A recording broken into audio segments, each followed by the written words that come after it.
All right, hello everybody. This is Sir Adrian back here, and welcome to Operation Michael, a Global War 1914 game that I am playing with B Nasty.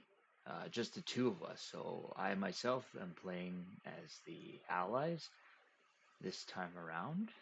So the British Empire, the Russian Empire, French Republic, the United States of America, as well as the nationalist Chinese and potentially the Japanese and Italians. We'll see how that goes in a little while. It should be a lot of fun. The map looks great. We finally got a scan of the actual 1914 map, so it's a lot more accurate. And yeah, it just looks fantastic. So I'm very excited to play. And we'll be using the draft version 3 rules, which I believe we have them down here. Yeah, draft version 3 rules, uh, which should be released soon, potentially in the next few months. That change a few things from the base version 2 rules for Global War and add some new units. So that should be a lot of fun. For example, trucks are a new unit that we have added in. We've also got commanders, recon balloons, etc., etc. And very quick while we're on the topic, um, yeah, I think Italy might be the only one that's missing trucks. So I guess we'll have to go ahead and add that whenever. Uh, yeah, but yeah, so we're currently in the very first turn, so the spring 1912. So we did the random events. Right now we have the Mexican Revolution going on and the Italo-Turkish War, but it's the Russians that go first. So we only have two IPPs. We're not going to spend any of those. We'll save those two and collect another two for a total of four. We're not at war with anybody, so we can't move any of our land, sea, or air units currently. Aside from commanders, potentially, I think that might be allowed. We'll still leave ours here um, in Petrograd and not move them regardless, but that's definitely something I'd be interested about if those count as land units. But we do get a tech roll, and we have our one major factory in Moscow. So I think as the Russians, we're going to try to start defense in depth. So for that, we need a 7 or higher. And a miss. It's not been a lot of luck so far, aside from the Germans, for the tech rolls. But they're a lot higher and harder to hit in this one.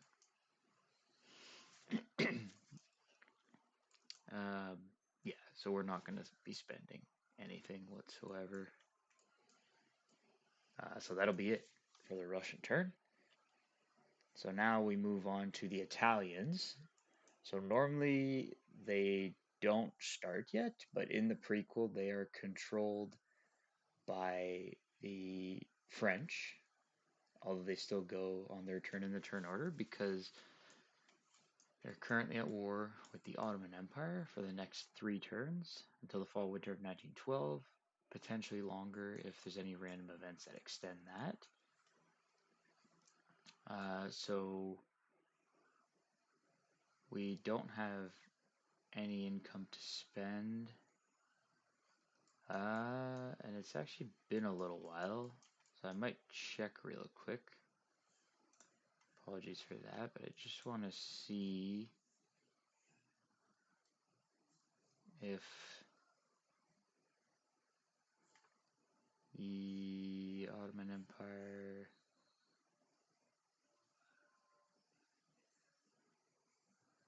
okay, so Italy doesn't get any money, but they can be lend-lease to, and I do get a recruitment role. So we can't attack Ottoman home country, that I knew.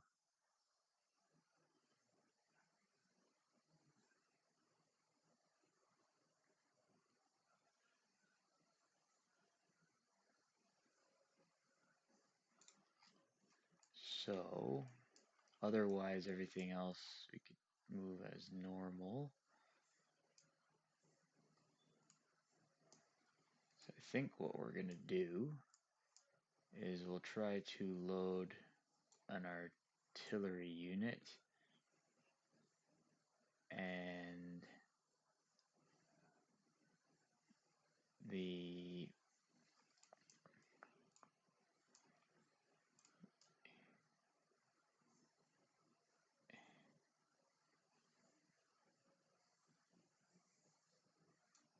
infantry unit onto our transport, and we'll be moving 1, 2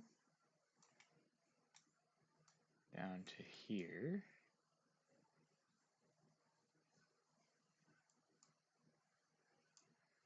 And we'll bring along our Italian pre-dreadnought,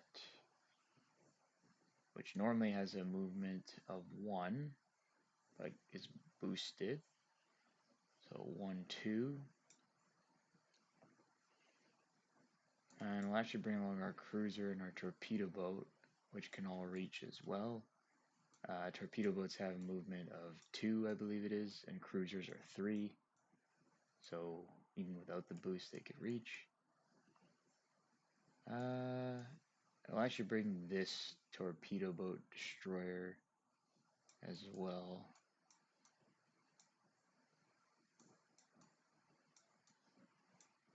And what we're gonna do is we're gonna attempt to amphibiously assault into Cyrenaica.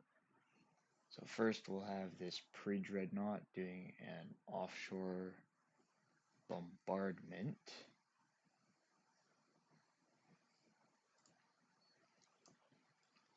So I believe that's at a 2. Pre-dreadnought. Short bombardment at 3. Okay, not bad. Okay, so at a 3 or less.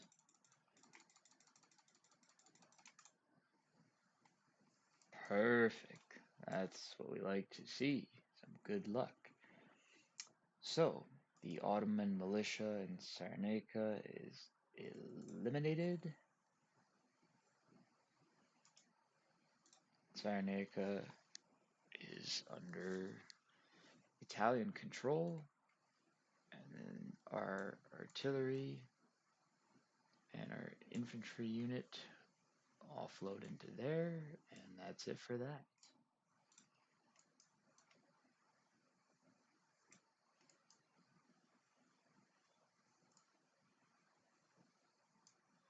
So they took Italian Somaliland, but we took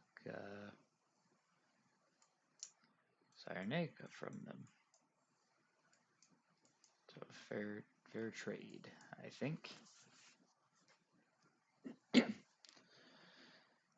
So otherwise we get a recruitment roll. So Italy has 1, 2, 3, 4, 5, 6, 7, 8. So 9 territories total. So on a 9 or less, we either get 1 infantry or 2 militia, I believe. Ooh, okay, so that's exactly what we needed. I think we'll go for an infantry unit, but I just want to see very quick if you can have colonials in the recruitment.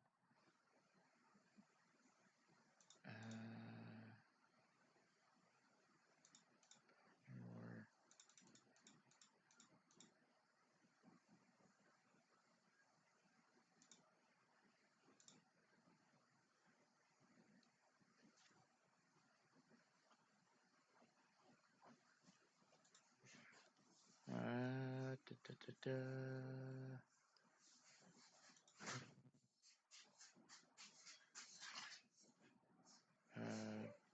Yeah, so we either get one infantry.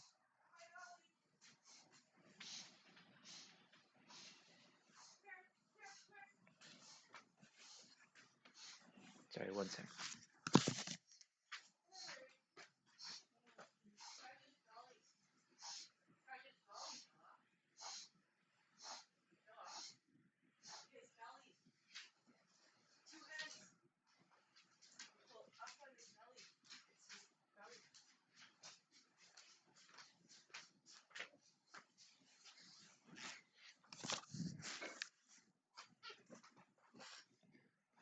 Sorry about that. Just had something I had to deal with quick. Anyways, yeah, okay, so it is one infantry or two militia to place in a land zone of the controlled minor power, subject to manpower limits, or advance one ship on the controlled minor power. Okay, so we'll go with an infantry unit. Normally, you're not allowed to place those outside of home country if it's not a space with a factory. But it just says to comply with manpower limits, and we have a manpower here, so I believe placing one there, that's fine and allowed. So that's what we'll do.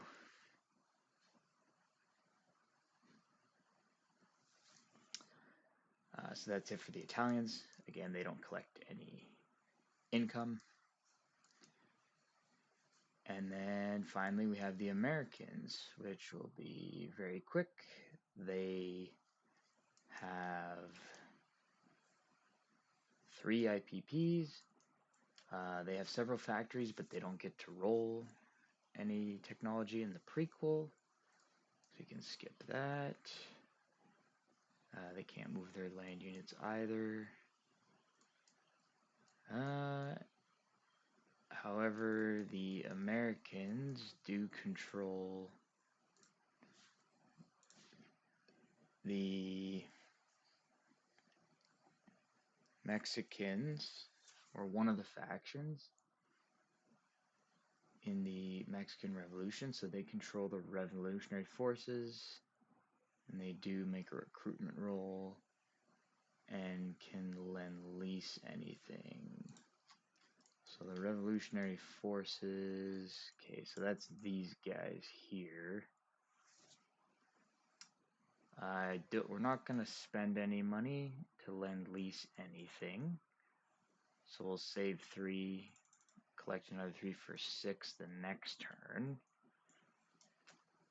But I think we will have an attack.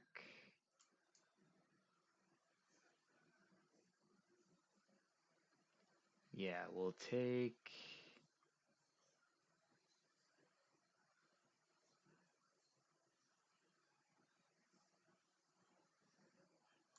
this revolutionary cavalry and 2 infantry units. So currently we have 5 there, so we'll be down to 3 here.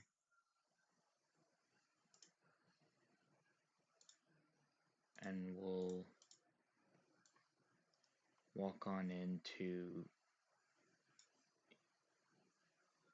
eastern Mexico.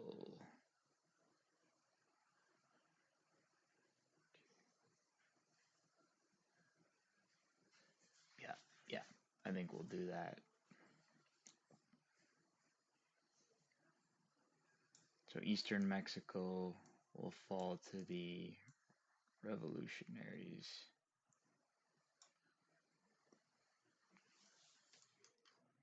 Okay.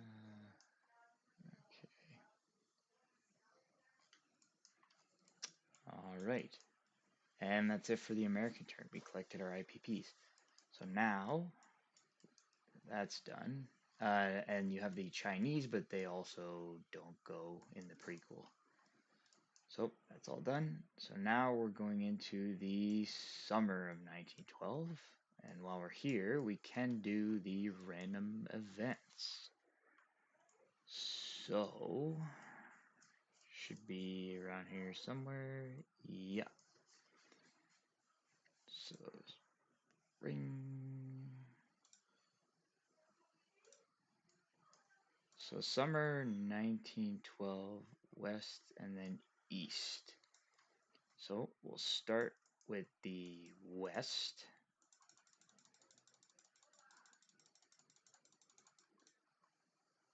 So we got a 5. So 5 for the West is Treaty of Fez. So France loses 1 IPP this turn only. And the historical flavor is the French Third Republic establishes the unpopular and costly French protectorate in Morocco by the Treaty of Fez with Sultan Abd al-Hafid of Morocco. So we're going to go from 6 IPP to 5 because we lose that one. And then for the east, we'll go ahead and roll that and see. Oh, damn it. Actually, we're not going to lose that. I've messed this up before, but I always forget that it's a D6 and not a D12. So we'll go ahead and see if we can find a D6. So we'll go ahead and re-roll that. So for the west, 6 is aviation army. So Germany, Britain, and France pay 1 IPP for each existing fighter and advance to stage 2 fighter evolution on the technology chart. So place any future purchased fighters in the nation's reserves. And for this one, it says the first aviation force in the world was the Aviation Militaire of the French Army, formed in 1910. Britain soon followed as one of the first major powers to formally make a separate military arm for aircraft. Later, the British Royal Air Force was the first independent air force in the world. So for each existing fighter, so France has 2 fighters. So the French will immediately spend 2 IPP down from 6 to 4. I believe Germany has 2 as well. Oh, no, Germany has 3. Okay, so Germany has to spend 3 IPP. So they'll be down to 3. And Britain has 1, just the 1 fighter, I guess. Huh. Could have sworn they started with more than that, but I guess not. And Britain goes down 1 IPP, so from 8 to 7. And then all 3 of those powers, so Germany's going to advance to stage 2, fighter evolution, as well as the French and the British.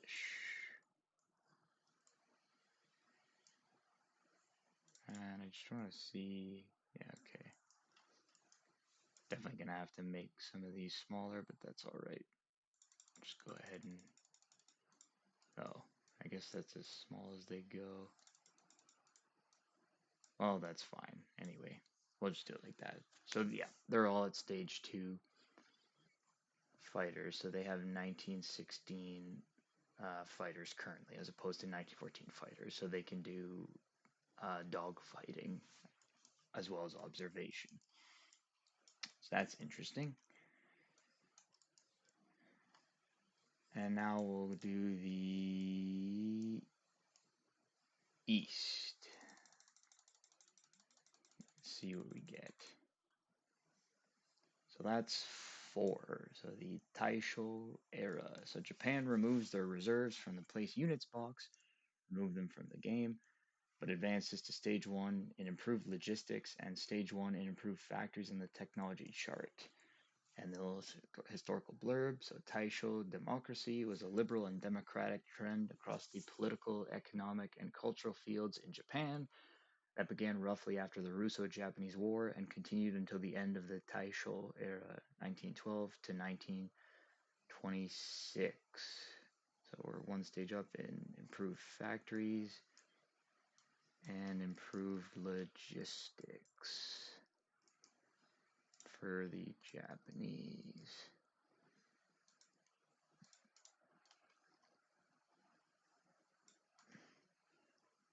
Which it's a little bit unfortunate that the Japanese lose their reserves, but they only have 2 infantry units for reserves, so not that big of a deal. So that's actually pretty good for them, especially if they end up joining the Allies. Perhaps not so good if they join the Central Powers, but as I said, we shall see how that goes. So that's it for the random events. So now we can hand things off to the German Empire. So good luck, be nasty.